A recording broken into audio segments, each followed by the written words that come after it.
Hello, welcome back to this channel. ఈరోజు మీరు చూడబోతున్న recipe వచ్చేసి రెస్టారెంట్ స్టైల్లో ఉండే మష్రూమ్ దమ్ బిర్యానీ అండి. రండి ప్రాసెస్ చూసేద్దాం. నేనైతే ఇలా 200 గ్రామ్స్ వరకు మష్రూమ్స్ని తీసుకొని 10 మినిట్స్ వరకు నానబెట్టుకుంటున్నాను. ఆ తర్వాత ఇలా ఒక కట్ట వరకు పుదీనాని కోసుకున్నాను. నెక్స్ట్ మష్రూమ్స్ని బాగా కడుక్కొని కుదిరితే తోలు కూడా తీసుకొని ఇలా పక్కన పెట్టేసుకుందాం. నేనైతే మష్రూమ్స్ని 2 పీసెస్గానే కట్ చేశాను. 2 పీసెస్ కన్నా ఎక్కువ కట్ చేయొద్దు, ఎందుకంటే ఇవి ఉడికేటప్పుడు వీటి సైజ్ అనేది తగ్గిపోతుంది. ఆ తర్వాత ఒక 3 టొమాటోల వరకు తీసుకొని చక్కగా కట్ చేసుకొని టొమాటో పేస్ట్ని రెడీ చేసుకోండి. ఇంకేం వేయొద్దు, టొమాటోస్ని మాత్రమే పేస్ట్ చేసుకోండి. ఇప్పుడు నేను మష్రూమ్ గ్రేవీ కోసం ఇలా ఒక బౌల్ తీసుకొని చక్కగా బిర్యానీ దినుసులన్నీ వేసేసుకొని ఫ్రైడ్ ఆనియన్స్ మాత్రమే వేసుకున్నాను. ఆ తర్వాత టొమాటో ప్యూరీని వేసేస్తున్నాను. టొమాటో ప్యూరీ అనేది ఫ్రైడ్ ఆనియన్స్తో చక్కగా కలిసిపోవాలి, అప్పుడే ఫ్లేవర్ అనేది చాలా బాగుంటుంది. ఆ తర్వాత 2 టేబుల్ స్పూన్ల వరకు అల్లం వెల్లిపాయ పేస్ట్ని వేసేసుకున్నాను. ఇప్పుడు ఈ గ్రేవీని కనీసం 15 మినిట్స్ అయినా మీరు బాగా ఉడకనివ్వాలి. చూసారా, బాగా ఉడికిపోయింది. ఆ తర్వాత నేను ఇలా మష్రూమ్స్ని వేసేసుకున్నాను. మష్రూమ్స్ని ఆ గ్రేవీతో చక్కగా కలిపేసుకోండి. మష్రూమ్స్ అనేవి గ్రేవీతో కలిసిపోయాక అలా మూత పెట్టుకొని ఒక 10 నిమిషాల వరకు మగ్గనిద్దాం. అప్పుడు మష్రూమ్స్లో ఉన్న వాటర్ అంతా బయటకు వచ్చేసి గ్రేవీ అనేది చక్కగా ఫామ్ అవుతుంది.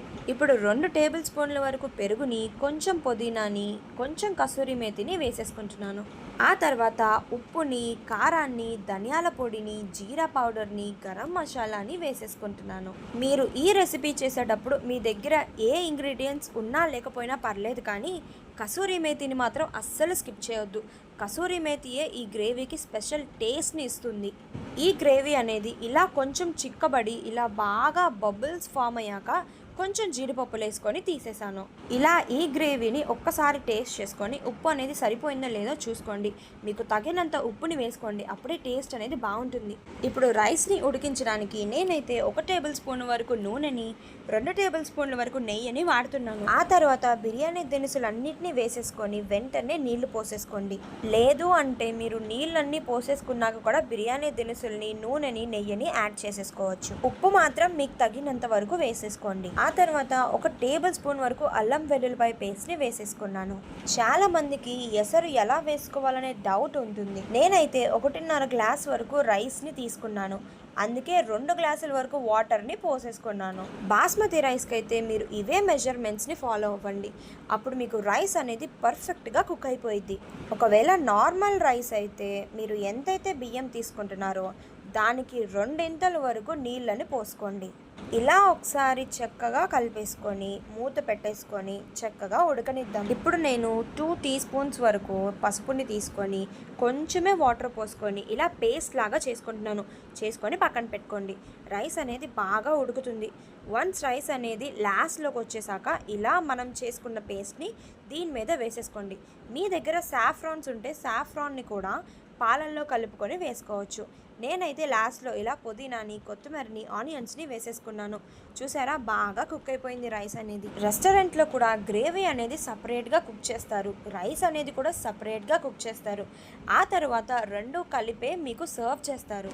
అందుకే మనకి రెస్టారెంట్లో అంత గ్రేవీ వస్తుంది బిర్యానీతో పాటు. కానీ మనం ఇంట్లో ట్రై చేసేటప్పుడు మనకి గ్రేవీ ఎక్కువ రాదు, ఎందుకంటే మ్యాక్సిమం అందరూ గ్రేవీ వేసేసి తర్వాత బ్రౌన్ ఆనియన్స్ వేసి తర్వాత రైస్ వేసి లేయర్స్గా చేస్తారు. అలా లేయర్స్గా చేసాక కూడా మళ్ళీ కుక్ చేస్తారు.